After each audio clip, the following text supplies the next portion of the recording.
Welcome everyone to Already Cancelled. I am Peter, that is Tara, and we are going to talk about the Twilight Zone, Season 3, Episode 37. It is called The Changing of the Guard. Full spoilers for the episode. It is the final episode of Season 3 at that. But a bit of a break since the last episode. That is because Tara and I have been having to review Star Trek Discovery's new season, and we weren't necessarily going to not record any Twilight Zone while we were doing that, but we got really behind over the Christmas period, and basically it meant there was a big gap.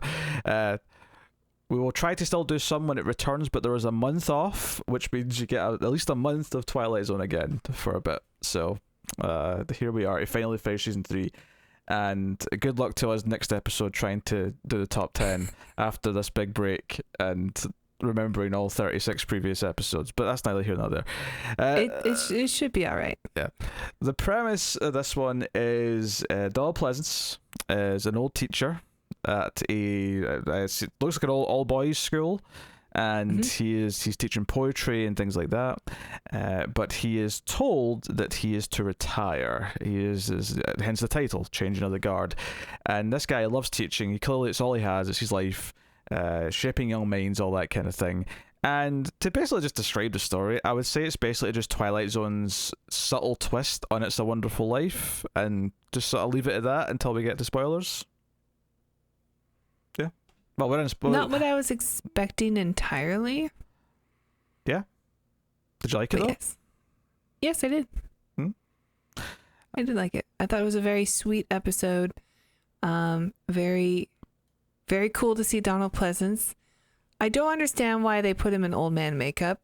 Like, if they wanted to get an old man who can act, it seems like there's plenty of them. Why did they get Donald Pleasance to be old in it? Unless, because I was totally expecting the makeup to come off at one point and be like, oh, he's his own replacement for a second chance or whatever. But it doesn't mean anything. No, he's just playing an old. What's funny though is that it actually looks fine at a distance. It's only when it goes in for the close-ups we can kind of tell that there's like makeup around the eyes and stuff like that. The beard definitely gives it away. But like from a distance, it was like okay, and it took me a second to sort of really even realize that there was something not quite right about it, because I'm used to Donald Pleasance being old, because I know Donald Pleasance from Halloween onwards. So it took me about 10 minutes to be like, God, I know this voice. But and go, wait a second, that's a Bond villain. But that's obviously 1978 onwards is Halloween, so yeah. I'm like, wait a minute, this is like nearly 2 decades before that. So he's not actually. I mean, he's not a young man. You know, he's been in movies since like the 20s, but he's not as old as he was in later movies. So. So he's playing a much older man. Like he's basically playing the version of himself that's in Halloween 6, which is like he died before that film even came out. So that's kind of what he's going for, is like really old and slow moving and all the rest of it. I would say the episode is good. I think his performance basically makes the whole thing. I think his reactions to everything, his little mannerisms really sell the story. I would say that if I have a critique of the episode, is that it is a little bit one note and simplistic, in the sense that it kind of repeats some of its points over and over again. Even though we've clearly already gotten the point of what each thing is doing. And there's not really much of a swerve on anything, but everything is well directed, it's well performed, and you kind of do feel the sweetness of it. So it doesn't necessarily... It's almost nice that there's not some extra sort of mean-spirited swerve or some kind of other thing. But I guess, like, especially, I was just expecting there to be another hook to it by the end, and it never really was. It was kind of just as straightforward as you possibly thought it was in terms of what it was doing. I wonder if they got a younger actor and put him in old man makeup because they wanted to show flashbacks of him like teaching his younger students or something, or for students from before, and then like change their mind. But then either cut the scenes or I don't know. It's I'm just so baffled by this. It is such a strange decision. I do wonder actually if it's just the other way around. I wonder if like they just really wanted Donald Pleasance because they like him, and he agreed to do an episode, and it had to be the last episode of the season, and they went, this script kind of calls for an older guy. Oh, we'll just whack some old age makeup on him, it's fine. No one will know in their tube TVs. Well, that's a good point. Like, TV's airing this episode in 1962 probably did hide the effects a bit. Do you think Donald Pleasance likes that though? Like, are you gonna put me in old man makeup? Everyone's gonna know me from this episode, and they're all gonna think I'm an older man, and I'm not gonna get work. Oh, I don't think so. I think if people remember him from that episode, he'll be delighted because he was convincing as an old man, and therefore he was acting. He was, he convinced everyone. Yes. It's all about the craft. Yes, exactly. I mean, Donald Pleasance is an actor's actor. It is nice to see him in a role where he's not a villain. Excuse me, Halloween is like the hero. What are you talking about? Yeah. There's still something kind of sinister about him though. Like, he has this weird worship of Michael Myers. He's got an edge, but I mean, there's like a respect thing there, even though he knows he needs to be stopped. I feel like you're inching towards the Rob Zombie version. I've never seen that version. Okay.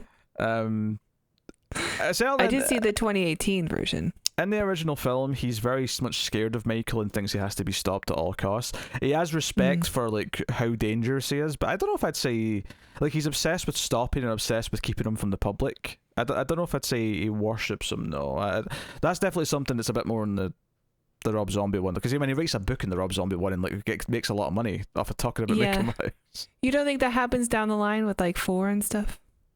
No. Nah, and I watched all of them last October, so they're all pretty fresh in my head. Right, maybe it's just a fake memory I have. Maybe I'm just always scared of Donald Pleasance. Was there some traumatizing movies from earlier in his career that set him on Halloween, this path? The Bond films, the Puma Man. You said that correctly that time. That's the way he says it. Puma. That's Puma Man. That's how it's said. Puma Man. Puma. That's the word. Well, I mean, not where the word originates from. Puma. Do. That's neither here nor there. Do. How many people do you think are getting the reference of you doing the theme of Puma Man?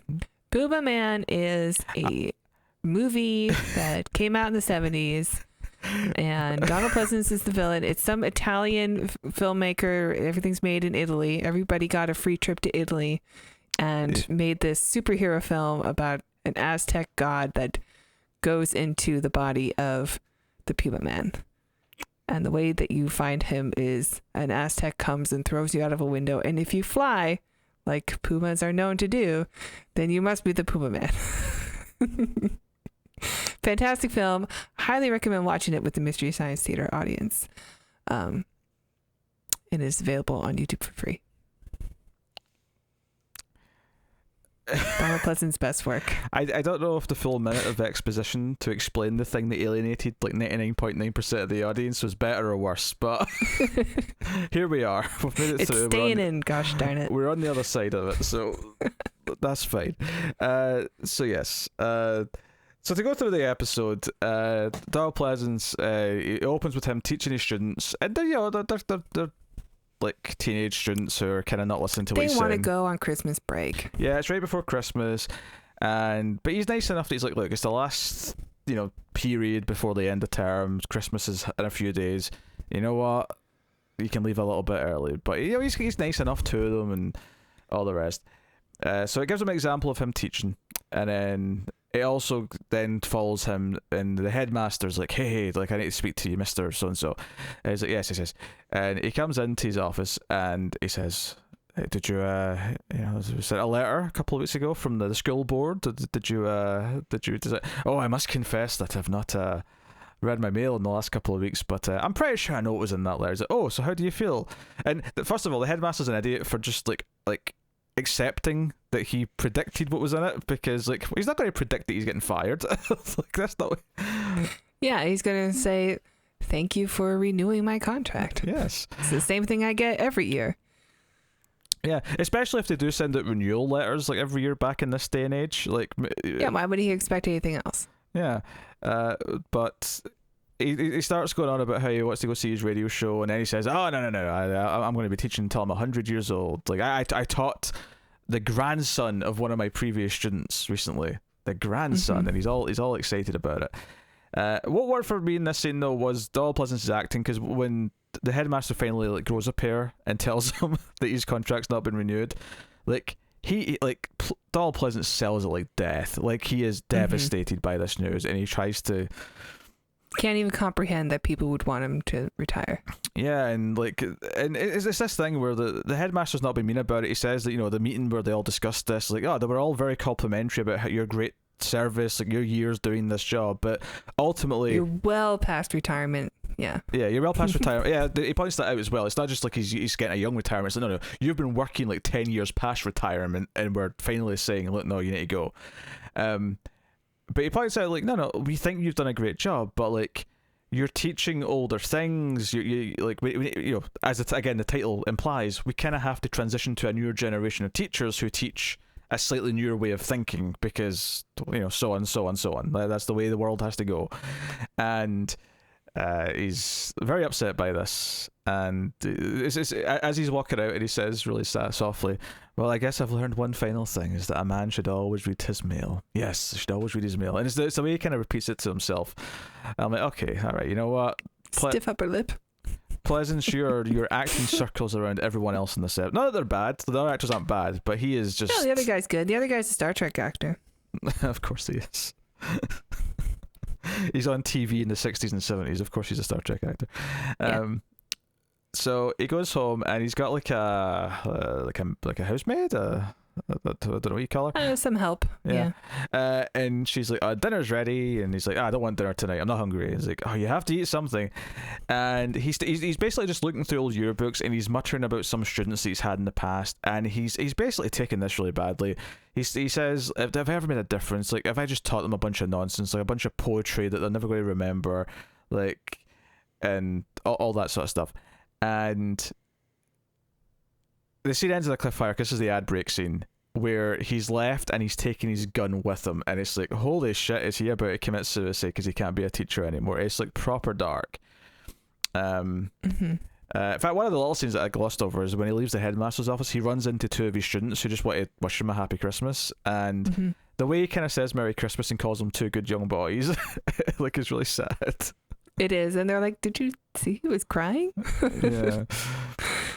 I suppose that would be a big deal. Like, I don't think I ever saw a teacher cry. Yeah. So that would probably feel quite monumental. I saw a college professor came to class, and he was clearly distraught, and like his hair was everywhere. Like he had a 5 o'clock shadow, and like something was clearly wrong. He was kind of spacey. He was either drunk or like something was really wrong. And then like we didn't see him for 2 weeks. So that's college for you, though.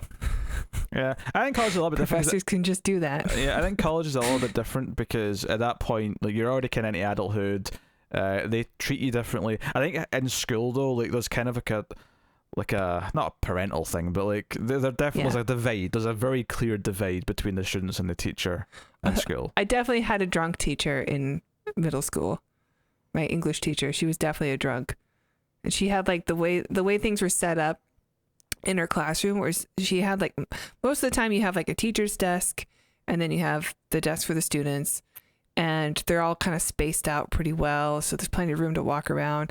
But she had all the desks for the students like cramped up towards the back, and then she had this whole strip of teacher's desk, so there's like this clear divide between the front of the class and where everybody else was. And she would just be like, okay, it's after lunch, everybody read this for the next 50 minutes, and she would have the lights off, and she would take a nap like behind her desk. We all just assumed she was drunk. Yeah, she went and got margaritas on her lunch break. My maths classroom for most of high school was kind of had a weird layout, and it had kind of like a sort of like, it was like an L shape, right? Or it's not even an L shape, that's a bit over exaggerating it. Basically, like, obviously a teacher's desk is at the front next to the board and stuff, and all the desks, blah, blah. But there was like a sort of like, to the left, there was like almost like a sort of like a little private area right? I mean, it wasn't a door, but you like there was like a little cranny you couldn't see from the rest of the class. And the teacher, I'm not suggesting the teacher was like doing anything weird behind there, but I remember one day it was quite notable is that for whatever reason he had to babysit his nephew, so his little nephew was just in our maths class, but he was round this corner, and occasionally he'd run out with something and show him something, and like. So we'd all just be like, we used it as an excuse to like not pay attention and just talk about the fact that there was a random child in the classroom. Which no one learned that day. And we were all like 16 or whatever, and this kid was like 5. So it was notable. There was a notable age difference. Right. Yeah. Yeah, that's funny. Oh, teachers, they never know what's going to stick with you. I know. I believe the main joke was, what is it, some kind of prodigy? He's like a math genius? He's doing high school maths Hilarious. already? Is he taking the class today? There was always like that one kid, like in either your first year of college, like, are you 13 years old? What are you doing here? Or like your senior year of high school, and you're like, what? Are you like here because of a babysitting situation, like you're saying? Or no, they're here for the whole class. Okay, it must be some genius. They always had some really complicated name, like Thaddeus or something. I never had any younger actual students. No, I did. I don't think skipping grades is a thing in the UK. Doesn't matter how good you are, you're not doing it. Oh, we had that in Canada for sure. So I had a friend, my best friend, she skipped ahead because she was really good at math. Yeah, that's definitely. But we always had, our classrooms were always 2 years anyway, because it was a small. I mean, I grew up in a really small town, so the classes were always divided into 2 grades. So it'd be like 4th and 5th grade were in the same class, and then 6th and 7th grade. So it didn't matter. I still had class with her all the time, but she did technically skip a year. So she walked over and sat in the other row. Basically. I can't even imagine how that works now, but like, yeah, it was just totally normal when I was growing up. That's interesting. But okay, tangent about school done. Okay, we're back to the topic at hand. So it's a tangent, but it's appropriate. Yeah. So he's about to kill himself for the statue, with the quote on it about it's a shame to die before you've had any victories for humanity, right? Something to that effect. I can't remember the exact phrasing, but it was that general idea. And he feels that he's not done it. He feels like he's not accomplished anything. So much like It's a Wonderful Life, he's about to kill himself. The school bell rings out, and he gets drawn towards his classroom. And in there are a bunch of former students, but notably, they're all former students who have died young. Most of them in wars, in service. Although there was one guy who was a doctor who was doing like X-ray research and got cancer research, he said, or something. Yeah, and he got leukemia. He got leukemia because he had a bit of a radiation accident, and I was like, oh, that really sucks. I like that was in there to spice it up though, because it was almost a little bit boring that it was just all, oh, I died in World War II. Oh, I died. I mean, it makes sense, given the year that he was teaching, that there would be 2 major world wars that lost a lot of Europeans. Yes, a lot of European males.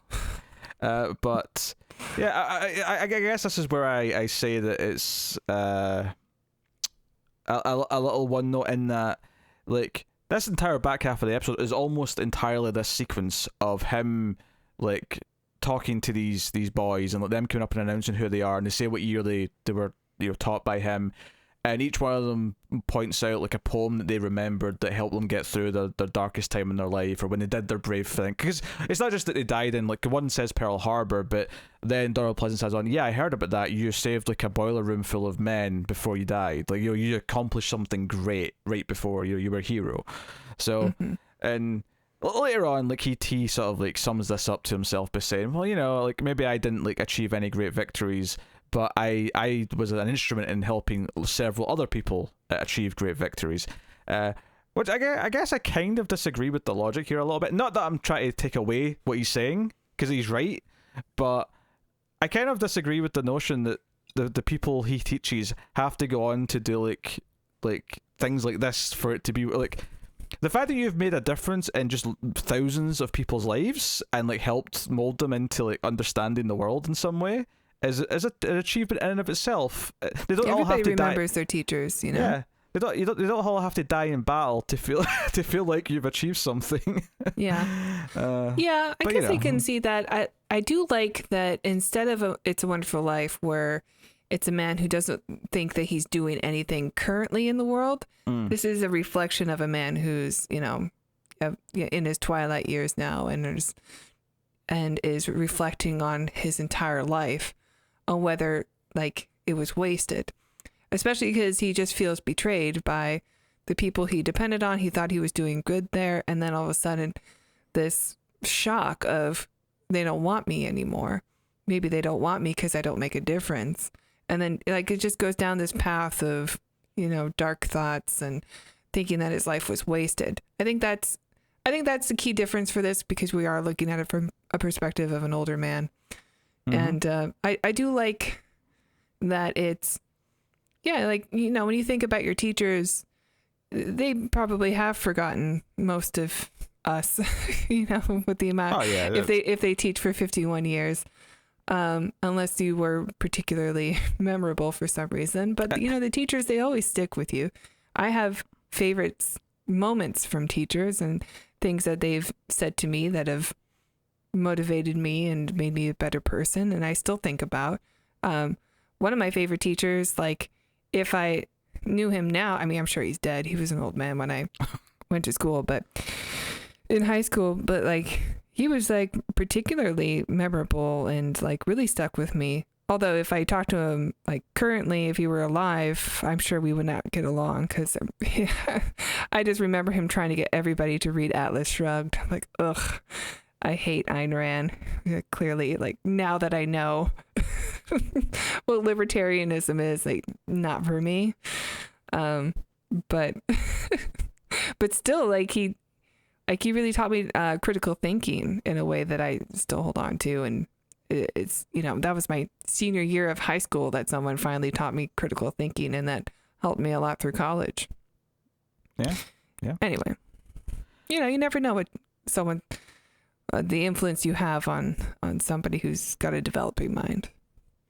Yeah, I think if I was to try and nitpick anything else, I would maybe say that there'd been such a reliance on all of the ghosts, if you will, like quoting like poem. I mean, obviously some of them are like more red shirty and they just sort of say who they are, but like the first three all quote a different poem, right?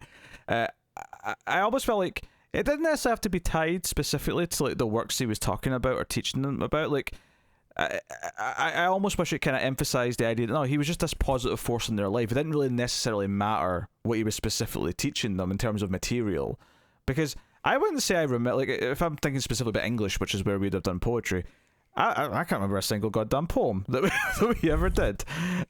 There's strange things done in the midnight sun by the men who moil for gold. The Arctic trails have their secret tales that'll make your blood run cold. But I think the reason why I bring this up is he's sort of like, you know, hindering on this idea that he's made no difference because they've forgotten everything you ever taught them.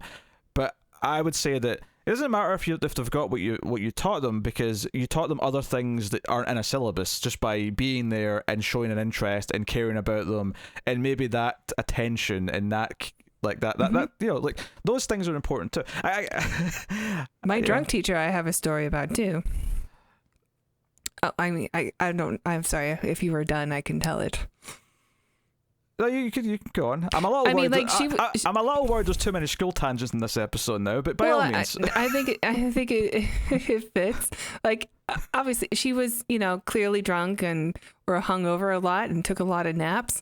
But you know, it was also my first year in California after moving to Canada, and she really, you know, cared about me and my, like, you know, well-being. She noticed that I was terrified about being in a new country, not just new country, but like Hollywood, not Hollywood specifically, but it was Hollywood to me.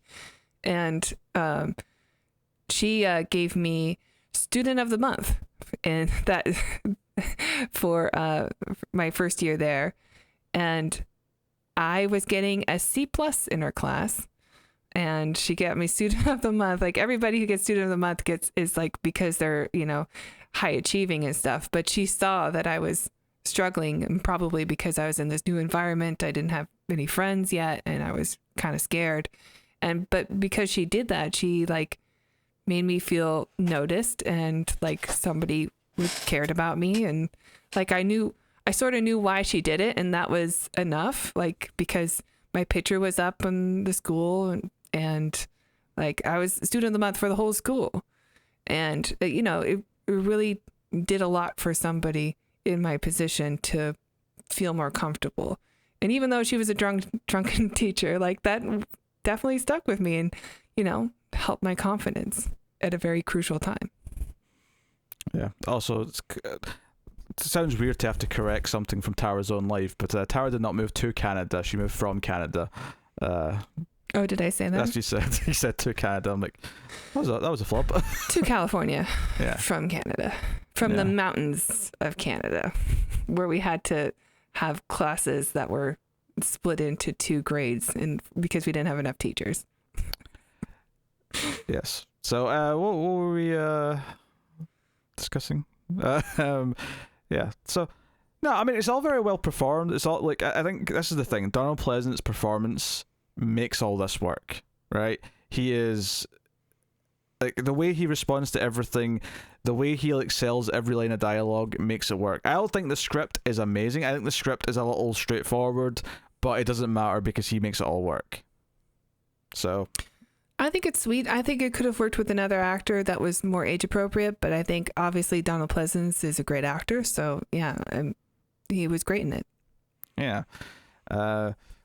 Yeah, so I feel like I kind of get the feeling that this is a good episode that's probably not remembered as one of the best of Twilight Zone, and I think the reason for that is because it is probably a fairly it very much is kind of just a take on It's a Wonderful Life, and you're right, it has the slight change of it's an older person looking back in their life and what it's worth rather than what they've got to live for going forward. This guy's worried that if he retires, he'll just croak because he's got nothing left anymore. Like, this is all he's got.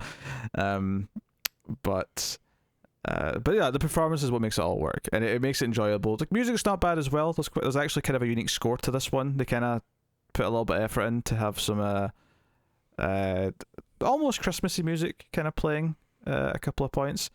They're going for kind of a sweeter tone than most Twilight Zones. It's actually really funny that you would think this might have aired at Christmas time, but no, this was the end of the season, so this aired in like June. Mm-hmm. So it is what it is, but yes, but so I think it's a really well made episode that is straightforward but is really well performed and directed. So yep, pretty good. Yes, that's all I got for you. I'm happy to watch the show again. So also, there's no Rod at the end because it is the end of oh, I did season. think his opening was pretty rough. Rod's opening, because it was just it seemed like he was like doing the narration and it was just starting to pick up, and then it just cuts to Rod. He's like, but now he's teaching in the Twilight Zone. Like, that's kind of, I don't know. It's a bit jarring. I didn't like it. Not my favorite Rod performance. That's not quite what he said, at least in the version I watched. Well, it's the same. Yeah, yeah. I don't remember what he said exactly. Okay. I just remember thinking that it wasn't really, it wasn't like the paragraph that we normally get of, consider Mr. Blank Blank and submitted for your approval and all that. Oh no, I don't remember noticing anything, but I totally, like, if you notice something, you notice something. I believe you. Yeah, it's a little weak. Okay, weak intro. Now I can't remember. Do I typically do the description for the next one on this so that it's like episode to episode, even though we're doing the top 10 next, or do I do it at the end of the top 10? I think I do it at the end of this one, don't I?